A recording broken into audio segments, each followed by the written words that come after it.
What's up, ladies and gents? Tangy230 here. I hope everyone is having a great day. So welcome back to the Long Dark.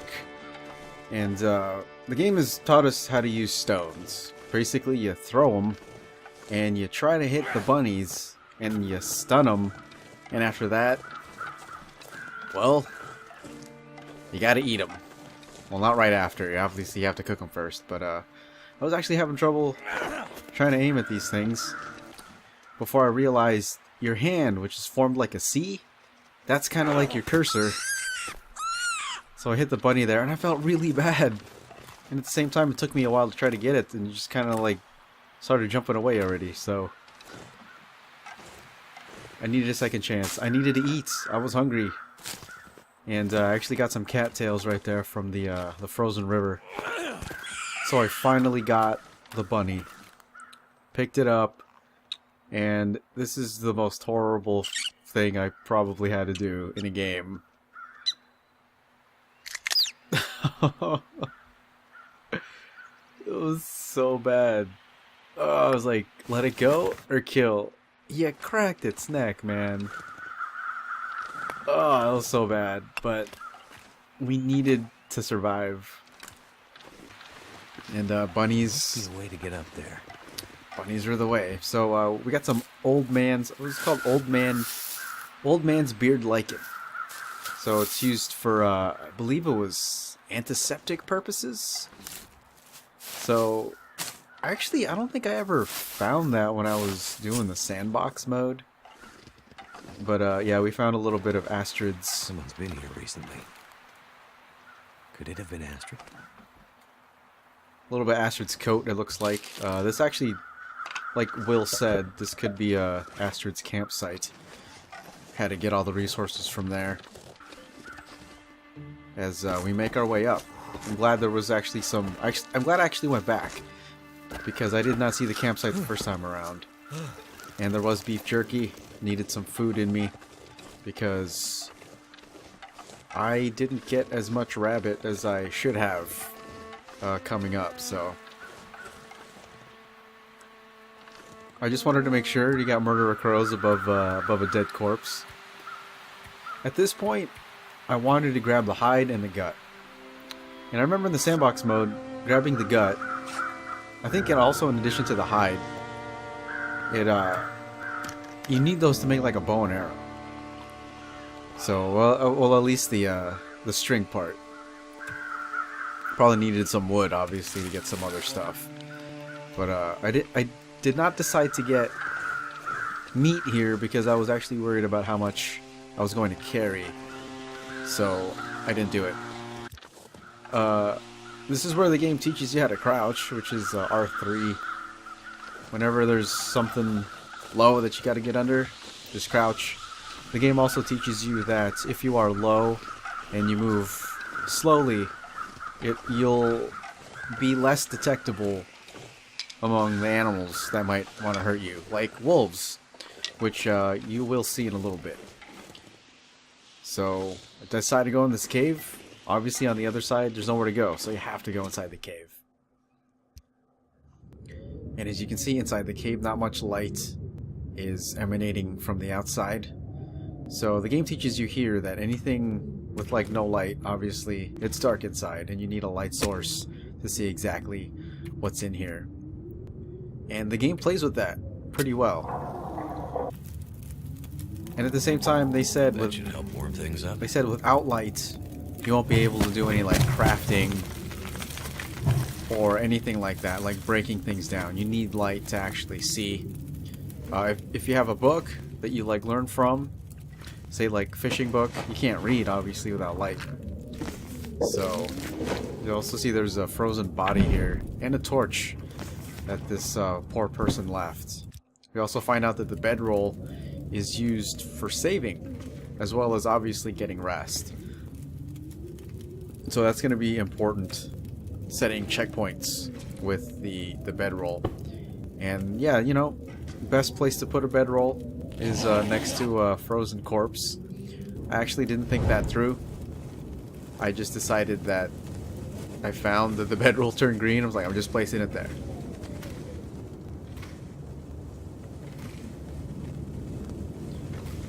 So I decided to use the torch. Gotta explore this cave, right? Hopefully there aren't any bears in here.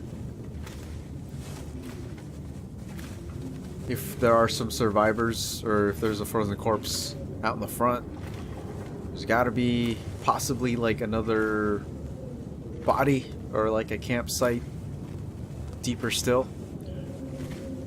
Because this cave can't be like completely empty. I mean, at least we're probably gonna find sticks or something. So you got a torch here. There's also a fork in the road. We got gotta go left, or we gotta go right. Decided to go in here because the place on the left looked a lot bigger. It's probably the way to go. So thank God somebody left the campsite here with some supplies and a note lost in the storm. So you guys can actually just read that, pause it. The note actually mentions a church, so we'll actually find that later on in the parts. I think it's probably going to be in the next part. This will keep the lamp burning.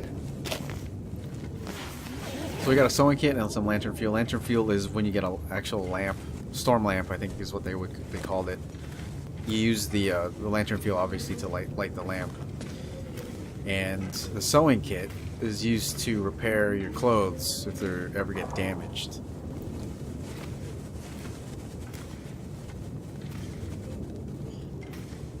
So still a little hesitant going through here. This part of the cave is wide. I didn't hear anything as I was slowly walking through. I didn't hear any sounds of bears or like things like that. So everything seemed kind of safe besides some of the rock crumbling in the background that you'd hear that would echo. So I found some coal. Not sure exactly where else to use it besides to add fuel to your fire, but I think there was actually some other use for it. So as you can see, we're getting pretty close to the exit. So I didn't want to leave the cave yet. So from here, I decided to go back. It was almost about to hit nighttime, so it's time to go back to the campsite that I made next to the frozen corpse. And from here I found that I could harvest the rabbit inside the menu. So I grabbed hide. I believe I also got guts and the meat, which I am going to cook. I also thought I needed more meat, so I actually went outside to the first entrance I made to the cave, grabbed some meat off the deer, and started cooking that.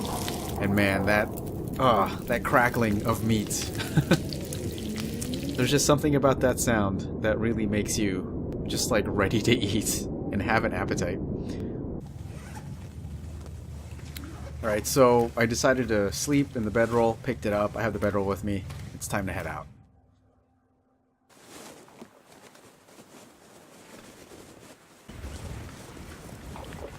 So this is where the game teaches you about wolves.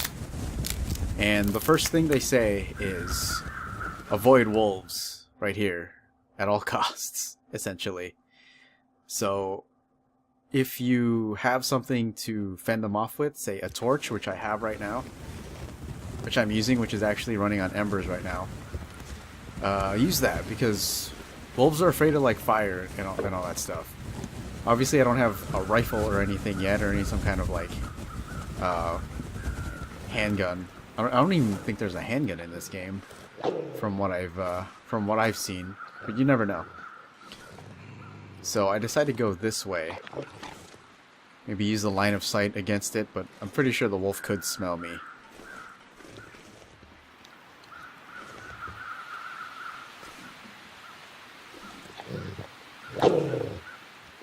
Yeah, as soon as I heard a growl, I was like, I should have looked. But I looked here, and it's still eating the meat, so we're good. Hopefully next time I can be the friggin' alpha male here and use a lit up torch, drive it away, and get some meat from the deer. Because I'm going to need as much as I can, especially since it's not going to be consistent finding granola bars, like canned peaches or anything canned. So we're gonna have to hunt eventually. We got to get used to that. So as we go down this small little hill, A road. Great. I'm not as lost as I thought. find a road, and that's great. Because usually when there's roads, there's other things that you can find. So that side had nothing. So I turned toward the opposite side of the road. And this is where the game teaches you that you can get into cars, avoid danger, like from wolves. And you can also, if I remember correctly, you can warm up a bit. But from what I've been experiencing, you don't warm up that much. Or like, if at all. It's just a way to get out of the elements and not completely freeze yourself to death if there's like a blizzard going on. It just slows it down. So I could actually have either gone there, and there's music going on. I didn't know what that was at first. Or I could have gone to the bridge. So where's that music coming from? Why is there music? And that's when I realized, oh shit. Milton. Guess Astrid could have ended up there. Oh shit, there's a wolf.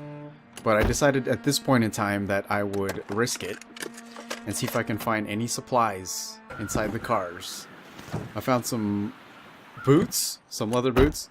I also found some driving gloves, but obviously the driving gloves are fingerless and have holes in them, so they're not as warm as the current like mittens that Will's wearing. I can never find anything under the visors, so I don't even know if I should check, but oh yeah, there's a wolf over there, by the way.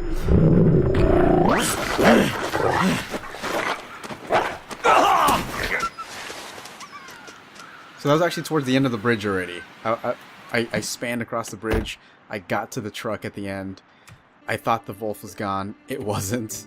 As soon as I stepped out, it attacked. I almost got in, and it got me right before I got in. So that's going to be it for this journey, because this is where I die.